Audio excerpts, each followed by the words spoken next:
Hari ini kita akan renungkan Injil Matius pasal 11, teksnya ayat 1 sampai 15. Sudah bagi dua paragraf.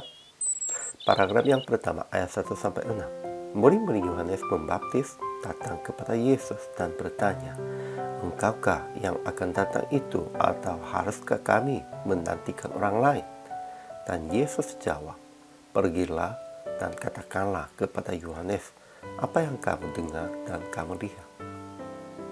Paragraf yang kedua ayat 7 sampai 15. Yesus memuji Yohanes Pembaptis sebagai orang yang paling besar di antara mereka yang dilahirkan oleh perempuan, tetapi yang terkecil dalam kerajaan surga lebih besar daripadanya. Kesimpulannya, Yohanes di dalam penjara menyuruh murid-muridnya kepada Yesus untuk bertanya, "Engkaukah yang akan datang itu, atau haruskah kami menantikan orang lain?" Karena dia sendiri memperkenalkan Yesus kepada murid-muridnya sebagai Kristus. Tetapi sekarang dia merasa aneh sebab Yesus hanya melayani untuk orang-orang sakit dan lemah. Dia merindukan akan kembali kerajaan Daud, tetapi Yesus berkata bahwa sedang kembali kerajaan surga melalui Injil yang menyembuhkan sakit dan kelemahan. Kemudian juga berkata kepada murid-muridnya, Yohanes Pembaptis itu seorang yang paling besar di antara mereka yang dilahirkan oleh perempuan, dan Elia yang akan datang. Ajaran tentang Allah. Pertama, Yesus menjawab atas pertanyaan Yohanes Pembaptis.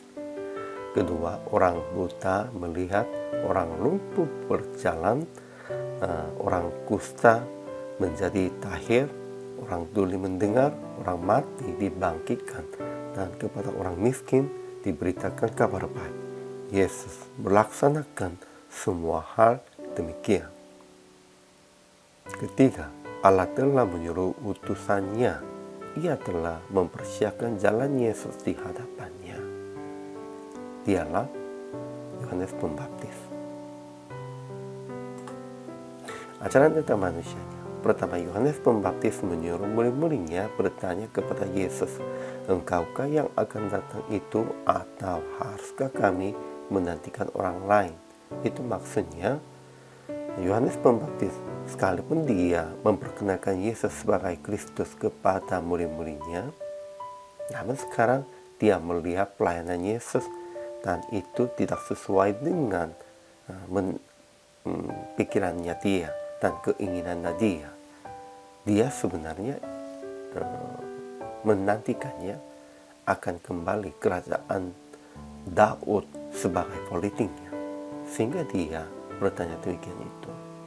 Kalau kita juga ada keinginannya diri sendiri, pasti akan bertanya kepada Tuhan, "Inilah kehendak Tuhannya, itu tidak sesuai dengan kehendak saya dan keinginan saya."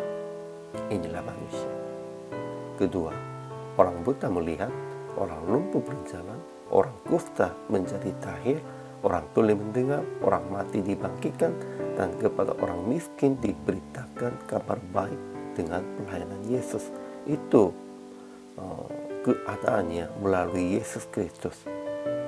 Pada waktu Yesus Kristus ada di antara kami, pasti terjadi hal ini yang mujizat, dan yang lemah akan menjadi kuat.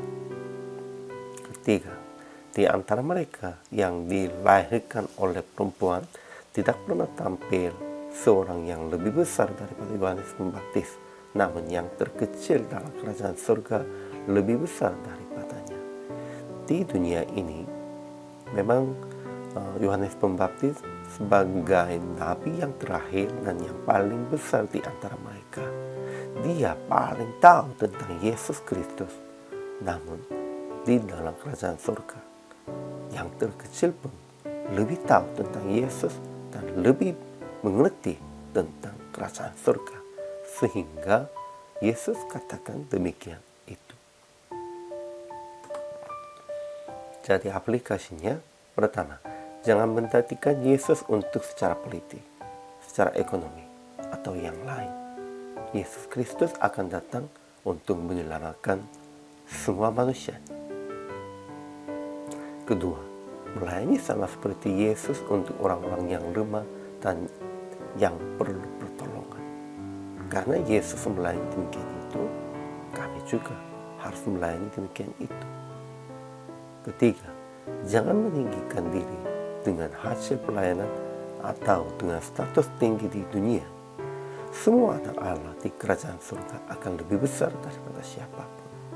Ya, kita harus usahakan lebih mengenal Yesus, lebih mengenal kerajaan surga untuk itu. Jadi PR praktik hari ininya, melayani sama seperti Yesus untuk orang-orang yang lemah dan yang perlu pertolongannya, dan memberitahukan agar kita mengikuti jalan Yesus. Ya, memang Yesus Kristus sudah melayani dan yang lemah, yang perlu pertolongannya menjadi kuat di dalam pelayanan Yesus, dan mereka sudah melihatnya kerajaan surga melalui Yesus.